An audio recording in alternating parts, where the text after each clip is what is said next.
हरे कृष्ण। प्रिय श्रोताओं, आज हम उस पावन दिवस की ओर अग्रसर हो रहे हैं जहां पापों का नाश और पुण्य का वर्धन होता है। कामदा एकादशी। कलयुग में जहां पाप और अधर्म का प्रभाव बढ़ता ही जा रहा है, वहीं ये एकादशी हमें भगवान विष्णु की कृपा से मोक्ष प्राप्ति का सुनहरा अवसर प्रदान करती है। आज इस दिव्य कथा यात्रा में हम सभी धर्मराज युधिष्ठिर के महल में चल रहे हैं, जहां स्वयं भगवान श्री कृष्ण अपने दिव्य रथ पर विराजमान होकर पधार चुके हैं। युधिष्ठिर महाराज हाथ जोड़कर श्री कृष्ण से प्रार्थना करते हैं, हे माधव, कृपया हमें बताइए कामदा एकादशी का क्या महत्व है। भगवान मुस्कुराते हैं और इस प्रकार इस शुभ अवसर पर कथा का शुभारंभ होता है। आप सभी श्रोताओं को कामदा एकादशी की बहुत सारी शुभकामनाएं। इस बार चैत्र मास के शुक्ल पक्ष की द्वादशी भी महत्वपूर्ण है, क्योंकि इस दिन को मदन द्वादशी के नाम से जाना जाता है। और आज के इस वीडियो में आप कामदा एकादशी के साथ साथ मदन द्वादशी की कथा का भी श्रवण करेंगे। कथा सुनने के बाद वीडियो को लाइक करके कमेंट बॉक्स में हरे कृष्ण जरूर लिखिएगा। पद्म पुराण में वर्णित कामदा एकादशी की कथा के अनुसार एक समय धर्मराज युधिष्ठिर ने भगवान श्री कृष्ण से पूछा, हे वासुदेव, आपको नमस्कार है। अब आप मुझे ये बताइए कि चैत्र शुक्ल पक्ष में किस नाम की एकादशी आती है। तब भगवान श्री कृष्ण बोले, राजन, एकाग्रचित्त होकर यह पुरातन कथा सुनो, जिसे एक समय वशिष्ठ जी ने राजा दिलीप के पूछने पर बताई थी। राजा दिलीप ने वशिष्ठ जी से पूछा था कि भगवान, मैं एक बात सुनना चाहता हूँ, चैत्र मास के शुक्ल पक्ष में किस नाम की एकादशी होती है। तब वशिष्ठ जी बोले, राजन, चैत्र शुक्ल पक्ष में कामदा नाम की एकादशी होती है। वह परम पुण्यमयी है। पाप रूपी ईंधन के लिए वह दावानल के समान है। प्राचीन काल की बात है, नागपुर नाम का एक अत्यंत सुंदर नगर था, जहां सोने के महल बने हुए थे। उस नगर में पुंडरीक आदि महाभयंकर नाग निवास करते थे। पुंडरीक नाम का नाग उन्हीं दिनों वहां राज्य करता था। गंधर्व, किन्नर और अप्सराएं भी उस नगरी का सेवन करती थी। वहीं पर एक श्रेष्ठ अप्सरा थी जिसका नाम था ललिता। उसके साथ ललित नाम वाला गंधर्व भी था और वे दोनों पति पत्नी के रूप में रहा करते थे। दोनों ही परस्पर काम से पीड़ित रहा करते थे। ललिता के हृदय में सदा पति की ही मूर्ति बसी रहती थी और ललित के हृदय में सुंदरी ललिता का नित्य निवास था। एक दिन की बात है, नागराज पुंडरीक राजसभा में बैठकर मनोरंजन कर रहा था। उस समय ललिता का गान हो रहा था, किंतु उसके साथ उसकी प्यारी ललिता नहीं थी। गाते गाते अचानक उसे अपनी पत्नी ललिता का स्मरण हो आया, इसलिए उसके पैरों की गति रुक गई और जीभ लड़खड़ाने लगी। तब नागों में श्रेष्ठ करकोटक को ललित के मन का संताप पता चल गया, इसलिए उसने राजा पुंडरीक को उसके पैरों की गति रुकने और गान में त्रुटि होने की बात बता दी। करकोटक की बात सुनकर नागराज पुंडरीक की आंखें क्रोध से लाल हो गई और उसने गाते हुए कामातुर ललित को शाप दे डाला, दुर्बुद्धे, तू मेरे सामने गान करते समय भी पत्नी के वशीभूत हो गया, इसलिए जा, तू राक्षस हो जा। महाराज पुंडरीक के ऐसा कहते ही वह गंधर्व राक्षस हो गया। भयंकर मुख, विकराल आंखें और देखने मात्र से भय उपजाने वाला रूप, ऐसा भयंकर राक्षस होकर वह अब कर्म का फल भुगतने लगा। इधर ललिता अपने पति की विकराल आकृति देखकर मन ही मन बड़ी चिंतित हुई। भारी दुख से कष्ट पाने लगी और सोचने लगी, क्या करूं, कहाँ जाऊं, मेरे पति पाप से कष्ट पा रहे हैं। वह रोती हुई घने जंगलों में पति के पीछे पीछे घूमने लगी। वन में उसे एक सुंदर आश्रम दिखाई दिया, जहां एक शांत मुनि बैठे हुए थे। उनका किसी भी प्राणी के साथ कोई भी वैर विरोध नहीं था। ललिता बड़ी तेजी के साथ वहां गई और मुनि को प्रणाम करके उनके सामने खड़ी हो गई। मुनि बड़े दयालु थे। उस दुखिनी को देखकर वे इस प्रकार बोले, शुभे, तुम कौन हो, कहाँ से आई हो, मेरे सामने सच सच बताओ। ललिता बोली, महामुने, वीरधन्वा नाम वाले एक गंधर्व हैं। मैं उन्हीं महात्मा की पुत्री हूँ और मेरा नाम ललिता है। मेरे पति अपने पाप दोष के कारण राक्षस हो गए हैं और उनकी यह अवस्था देखकर मुझे बिल्कुल भी चैन नहीं है। हे ब्राह्मण, इस समय मेरा जो कर्तव्य हो वह बताइए। हे विप्रवर, जिस पुण्य के द्वारा मेरे पति राक्षस भाव से मुक्ति पा जाएं, कृपया उसका उपदेश कीजिए। तब ऋषि बोले, शुभे, इस समय चैत्र शुक्ल पक्ष की कामदा नाम की एकादशी तिथि है, जो सब पापों को नाश करने वाली और अति उत्तम है। तुम उसी का विधि पूर्वक व्रत करो और इस व्रत का जो पुण्य हो उसे अपने स्वामी को दे डालो। पुण्य देने पर क्षण भर में ही उसके शाप का दोष दूर हो जाएगा। भगवान श्री कृष्ण कहते हैं, राजन, मुनि का यह वचन सुनकर ललिता को बड़ी प्रसन्नता हुई और उसने एकादशी को उपवास करके द्वादशी के दिन उन ब्रह्मऋषि के समीप ही भगवान वासुदेव के श्री विग्रह के समक्ष अपने पति के उद्धार के लिए यह वचन कहा, मैंने जो यह कामदा एकादशी का उपवास व्रत किया है, उसके पुण्य के प्रभाव से मेरे पति का राक्षस भाव दूर हो जाए। वशिष्ठ जी कहते हैं, ललिता के इतना कहते ही उसी क्षण ललित का पाप दूर हो गया। उसने दिव्य देह धारण कर लिया और वह राक्षस भाव भी चला गया और उसे पुनः गंधर्वत्व की प्राप्ति हो गई। हे राजन, वे दोनों पति पत्नी कामदा के प्रभाव से पहले की अपेक्षा और भी अधिक सुंदर रूप धारण करके विमान पर आरूढ़ होकर अत्यंत शोभा पाने लगे। ये जानकर इस एकादशी के व्रत का यत्न पूर्वक पालन करना चाहिए। मैंने लोगों के हित के लिए आपके सामने इस व्रत का वर्णन किया है। कामदा एकादशी ब्रह्म हत्या आदि पापों तथा पिशाचत्व आदि दोषों का भी नाश करने वाली है। राजन, इसके पढ़ने और सुनने से वाजपेयी यज्ञ का फल मिलता है। जैसे ही श्री कृष्ण ने कथा का समापन किया, महल में घंटे घड़ियाल बज उठे। मंगल ध्वनि से संपूर्ण सभा गूंज उठी। सभी ने उत्साहपूर्वक इस पावन व्रत को धारण करने का संकल्प लिया। अंत में भगवान श्री कृष्ण ने सभी को आशीर्वाद दिया और उनके चरणों में प्रणाम कर सभा विसर्जित हुई। प्रेम से बोलिए, श्री कृष्ण भगवान की जय। कामदा एकादशी की जय। एक बार शौनक आदि ऋषियों ने पूछा, हे सूत जी, दैत्यों की जननी दिति के पुत्र 49 मरुत देवताओं के प्रिय कैसे बन गए और अपने सौतेले भाई देवताओं के साथ उनकी प्रगाढ़ मैत्री कैसे हो गई? तब सूत जी महाराज कहते हैं, हे मुनियों, प्राचीन काल की बात है। देवासुर संग्राम में भगवान विष्णु और देवगणों द्वारा अपने पुत्र पौत्रों का संहार हो जाने पर दैत्य माता दिति शोक से विवल हो गई। वह उत्तम भूलोक में जाकर स्यमंतक पंचक क्षेत्र में सरस्वती के मंगलमय तट पर अपने पतिदेव महर्षि कश्यप की आराधना में तत्पर रहती हुई घोर तप में निरत हो गई। उस समय उसने ऋषियों के समान फलाहार पर निर्भर रहकर कृच्छ, चांद्रायण आदि व्रतों का पालन किया।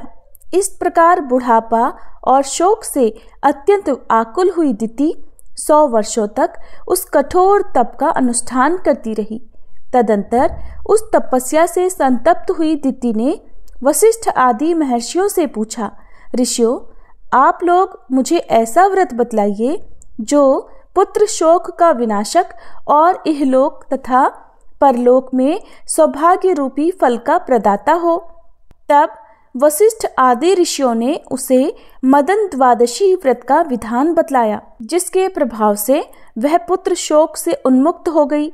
ऋषियों ने पूछा, सूत जी, जिसका अनुष्ठान करने से दिति को पुनः 49 पुत्रों की प्राप्ति हुई, उस मदन द्वादशी व्रत के विषय में हम लोग भी सुनना चाहते हैं। सूत जी कहते हैं, ऋषियों, पूर्व काल में वशिष्ठ आदि महर्षियों ने दिति के प्रति जिस उत्तम मदन द्वादशी व्रत का वर्णन किया था, उसी को आप लोग मुझसे विस्तार पूर्वक सुनिए। व्रतधारी को चाहिए कि वह चैत्र मास में शुक्ल पक्ष की द्वादशी तिथि को श्वेत चावलों से परिपूर्ण और छिद्र रहित एक घट स्थापित करे।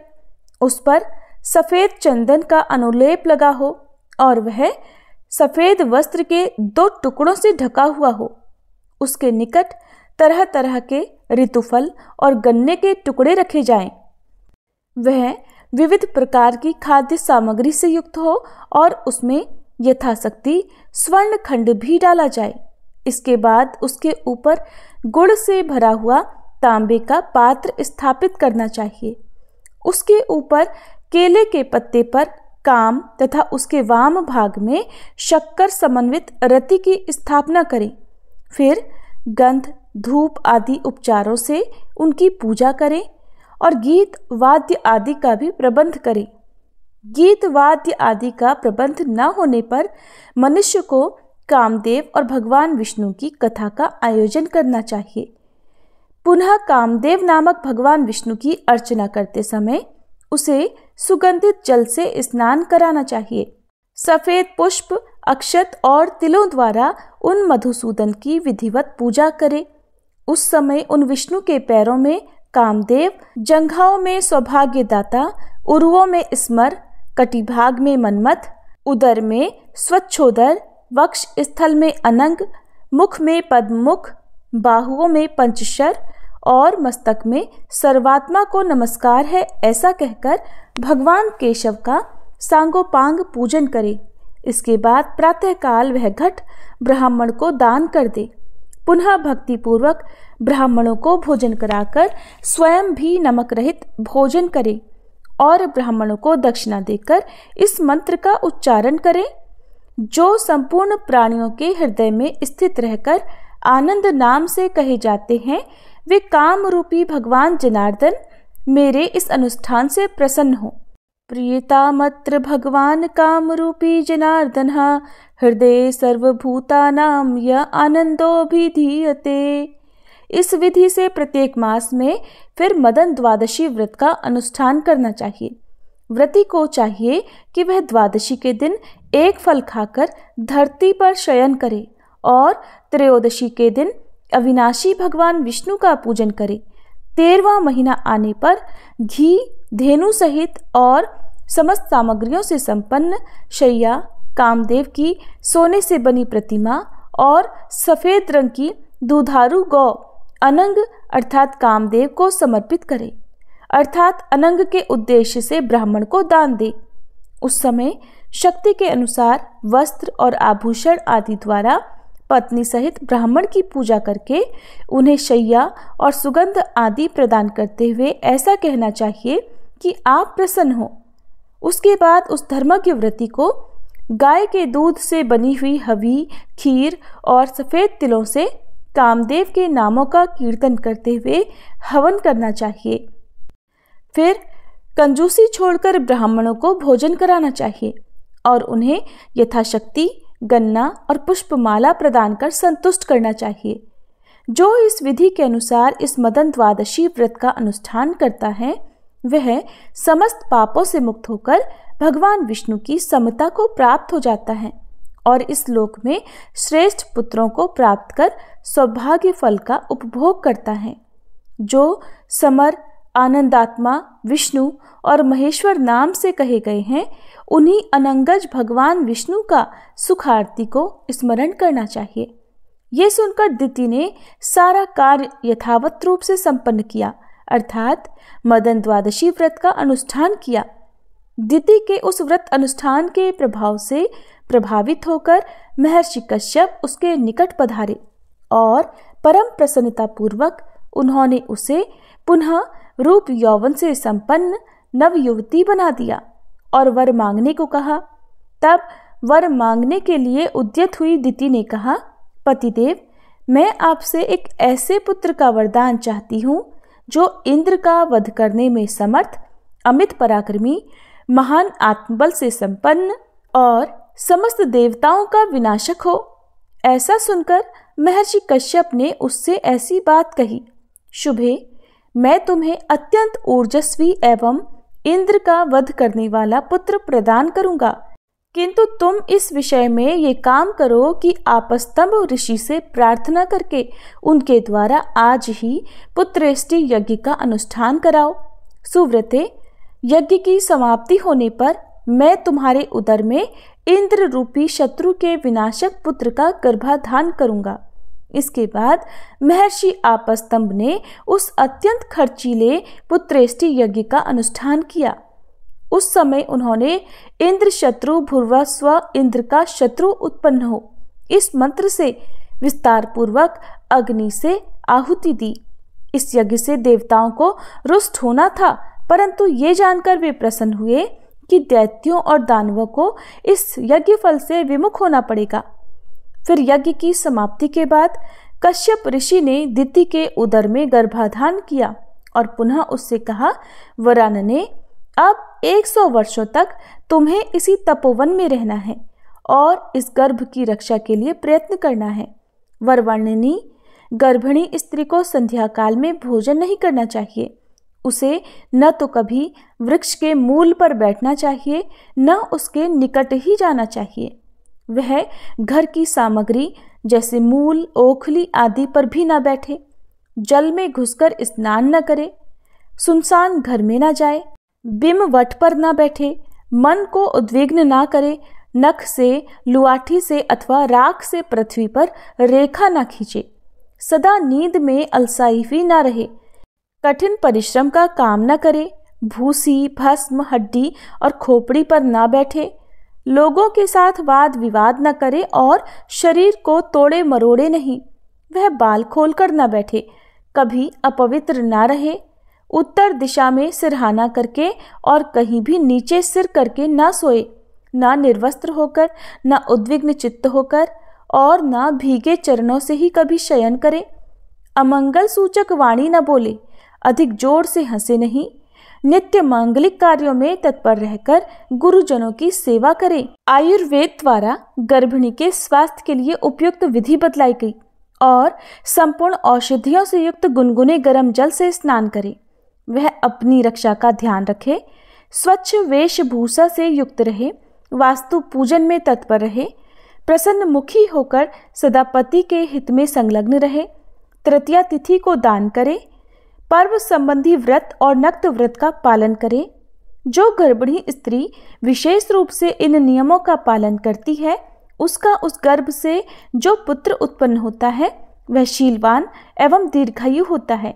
इन नियमों का पालन न करने पर निस्संदेह गर्भपात की आशंका बनी रहती है। प्रिय, इसलिए तुम इन नियमों का पालन करके इस गर्भ की रक्षा का प्रयत्न करो, तुम्हारा कल्याण हो। अब मैं जा रहा हूँ। दिति के द्वारा पति की आज्ञा स्वीकार कर लेने पर महर्षि कश्यप वहीं सभी जीवों के देखते देखते अंतर्ध्यान हो गए। तब दिति महर्षि कश्यप द्वारा बताए गए नियमों का पालन करती हुई समय व्यतीत करने लगी। फिर इस कार्यकलाप की सूचना पाने पर इंद्र भयभीत हो उठे और तुरंत देवलोक को छोड़कर दिति के निकट आ पहुंचे। वे दिति की सेवा करने की इच्छा से उसके समीप ही रहने लगे। इंद्र सदा दिति के छिंद्रान्वेषण में ही लगे रहे। ऊपर से तो वे विनम्र, प्रशांत और प्रसन्न मुख वाले दिखते थे, परंतु भीतर से वे दिति के कार्यों की कुछ परवाह न करके सदा अपने ही हित साधन में रहते। इस प्रकार 100 वर्षों की समाप्ति में जब 3 दिन शेष रह गए, तब दिति प्रसन्नता पूर्वक अपने को सफल मनोरथ मानने लगी। उस समय आश्चर्य से युक्त मन वाली दिति नींद के आलस्य से आक्रांत होकर पैरों को बिना धोए, बाल खोलकर सिर को नीचे किए कहीं दिन में ही सो गई। तब दिति की उस त्रुटि को पाकर शची के प्राणपति देवराज इंद्र उसके उदर में प्रवेश कर गए और अपने वज्र से उस गर्भ के 7 टुकड़े कर दिए। उन टुकड़ों से सूर्य के समान तेजस्वी 7 शिशु उत्पन्न हो गए और वे रोने लगे। रोते हुए उन 7 शिशुओं को इंद्र ने मना लिया, परंतु जब वे शिशु चुप नहीं हुए, तब इंद्र ने पुनः उन रोते हुए शिशुओं में प्रत्येक के 7-7 टुकड़े कर दिए। उस समय भी इंद्र दिति के उदर में ही स्थित थे। इस प्रकार वे टुकड़े 49 शिशुओं के रूप में परिवर्तित होकर जोर जोर से रोने लगे। इंद्र उन्हें बारंबार मना करते हुए कह रहे थे कि मत रो, परंतु वे जब चुप नहीं हुए, तब इंद्र ने मन में विचार किया कि इसका रहस्य क्या है। किसी धर्म के महात्म्य से ये सभी मेरे वज्र द्वारा काटे जाने पर भी पुनः जीवित हैं। इसके बाद ध्यान योग के द्वारा इंद्र को ज्ञात हो गया कि यह तो मदन द्वादशी व्रत का फल है। अवश्य ही श्री कृष्ण के पूजन के प्रभाव से इस समय ये घटना घटी है, जो वज्र द्वारा मारे जाने पर भी ये शिशु विनाश को नहीं प्राप्त हुए। इसी कारण उदर में स्थित रहते हुए 1 से अधिक 49 हो गए। इसलिए अवश्य ही ये अवध्य हैं और अब मेरी इच्छा है कि ये देवता हो जाएं, क्योंकि गर्भ में स्थित रहकर रोते हुए इनको मैंने मारुदत मत रो ऐसा कहा है, इसलिए ये मरुत नाम से प्रसिद्ध होंगे और इन्हें भी यज्ञों में भाग मिलेगा। ऐसा कहकर इंद्र दिति के उदर से बाहर निकल आए और दिति को प्रसन्न करके उससे क्षमा याचना करने लगे। देवी, अर्थशास्त्र का आश्रय लेकर मैंने ये दुष्कर्म कर डाला है, मुझे क्षमा करो। इस प्रकार देवराज ने मरुदगण को देवताओं के समान बनाया और पुत्रों समेत दिति को विमान में बिठाकर वे अपने साथ स्वर्गलोक को ले गए। सूत जी महाराज कहते हैं, विप्रवरो, इसी कारण मरुदगण यज्ञों में भाग पाने के अधिकारी हुए और उन्होंने असुरों के साथ एकता नहीं की, इसलिए वे देवताओं के प्रेम पात्र हो गए। ये थी मदन द्वादशी की कथा।